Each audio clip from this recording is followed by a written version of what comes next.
pretty well known at this point that cars have notoriously bad user interface design. I mean, just in my car, I've got these buttons that aren't really buttons. I have a button that says cruise on the steering wheel, which would suggest cruise control, but I've never managed to get it to work. I've got this thing, I don't know what that is. To change the time on the clock, I have to use these buttons that are completely out of reach, even for me, and I've got pretty long arms. I even get people waiting for me to let them into the back of my car because they can't see the door handle, which is over here. Now, I'm sure we can all think of things that we use on a regular basis that are just badly designed or frustrating to use. I asked about this on Twitter and I got responses from right-handed items, the Imperial system, toasters that don't fit bread, the Apple Magic Mouse, window blinds, USB cables, all kinds of things. So in today's video, I'm going to be talking about a thing called empathetic design and the lessons that we can learn from these frustrating things that we use and how we can apply that to the things that we create.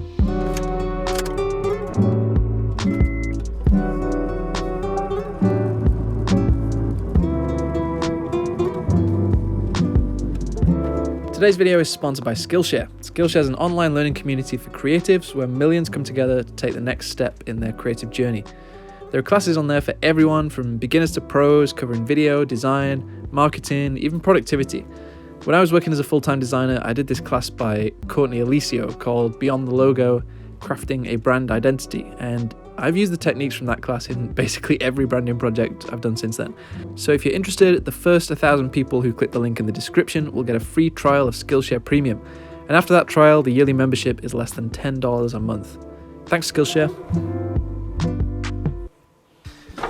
On July the 1st, 1874, Remington released the Scholes and Glidden typewriter. This was probably the earliest example of the QWERTY keyboard layout that we still use today. Designed by Christopher Latham Scholes, this keyboard layout was designed to prevent jams in the keys of the typewriter by separating out commonly used pairings such as ST. There's been minor adjustments over the years, but this keyboard layout has long outlived the typewriter. It made its way onto computers and later into our smartphone screens. We're used to it by now, but it's easy to see how somebody could be confused if they're seeing this keyboard layout for the first time. In fact, there's a whole department at Google right now working on exactly these kinds of problems. There's a group focused on the next billion users, and it's looking at how to design features and products for users from developing nations who will be getting internet access for the first time. It's looking at ways that we can design for global accessibility. How can we cater for different languages and input styles? How can we scan foreign language documents and use audio tools to convert speech to text in their native language? The thing is, there's so many things that we get used to that just don't make sense for a lot of people, and this is where empathetic design comes in.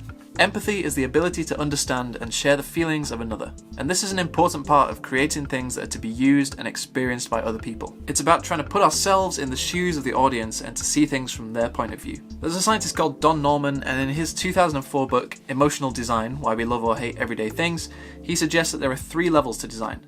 Number 1 is visceral. This is our initial reaction to something.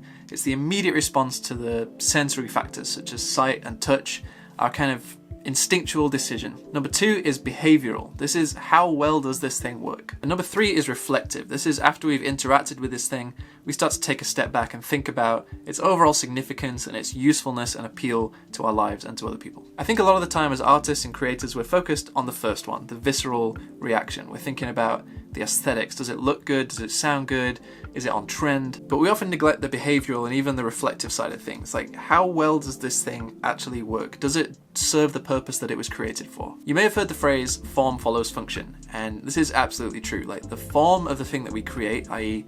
the shape, the color, the size, should follow after and serve the function of the thing that we create. So my encouragement and challenge to you guys as artists and creators is, how often do we think about the function of the thing that we create? There's an agency called IDEO, and their chief creative officer Paul Bennett says this: the best thing you have as a designer are your eyes and ears. You drop your ego and you go out into the world with an open mind. This is so crucial for creative people. You know, we spend a lot of time in our own head, and particularly when it comes to creating art, we're finding ways to express ourselves and the things that we're feeling, but it's important that we also keep our eyes and ears open to the world around us and the needs of people around us. One of the things that the team at Google found was that there are some interactions which are incredibly intuitive.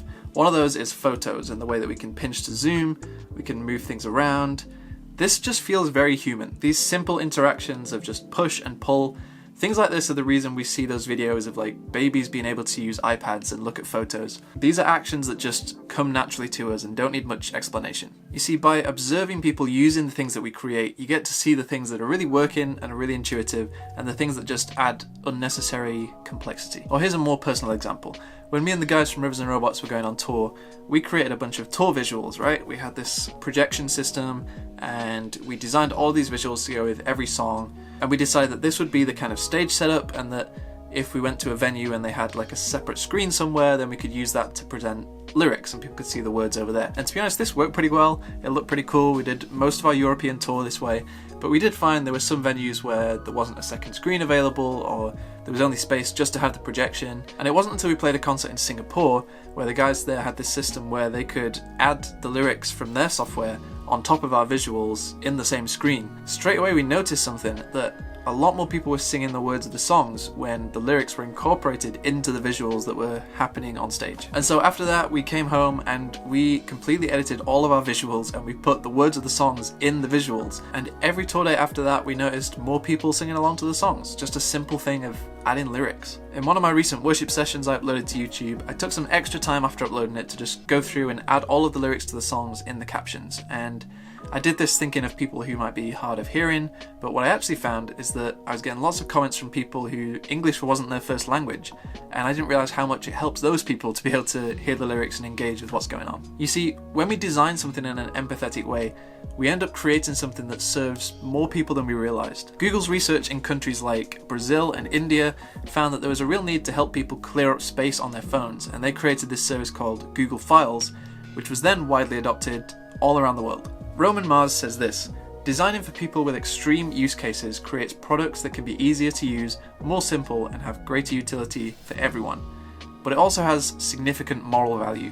Meeting people where they are and serving them is enough of a virtue in and of itself." And this is absolutely true. Just taking time to practice empathy, to think about the people on the other side of the thing that you create. One, it will end up helping more people than you realise, and two, it's just a good thing to do. So how do we apply this? Well, firstly, it starts with opening our eyes and ears to the world around us. Maybe take some time to show the things that you make to other people. Show it to your parents or your grandparents or little kids, and watch the way that they interact with the thing that you've created. And let's really listen to the things that people say about the things that we create. It might just be that they notice something that we've kind of got used to, like the terrible interfaces on our cars. Whoa, my face has gone like so bright. This sky is amazing. Look at that. It's beautiful.